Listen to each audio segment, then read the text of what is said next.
সঠিক পরিচর্যার মাধ্যমে গাছ বাঁচানোর উপায়। 1 নম্বরে মাটি নির্বাচন। গাছের ধরন অনুযায়ী ঝুরঝুরে ও উর্বর মাটি ব্যবহার করতে হবে, মাটিতে যেন অতিরিক্ত জল না জমে। 2 নম্বরে সঠিক পরিমাণে পানি দেওয়া। নিয়মিত পানি দিতে হবে, তবে অতিরিক্ত পানি গাছের শিকড় পচিয়ে দেয়। সকালে বা বিকালে পানি দেওয়া সবচেয়ে ভালো।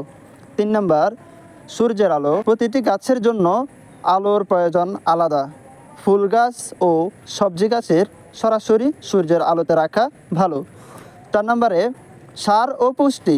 জৈব সার ও কম্পোস্ট, গোবর সার, কেঁচো সার ব্যবহার করলে গাছ স্বাস্থ্য ভালো থাকে।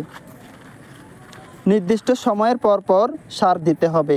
5 নম্বরে রোগবালাই প্রতিরোধ। পোকামাকড় হলে প্রাকৃতিক কীটনাশক বা জৈব উপায়ে নিয়ন্ত্রণ করতে হবে। শুকনো বা রোগাক্রান্ত পাতা কেটে ফেলা দরকার। 6 নম্বরে ভালোবাসা ও নজরদারি।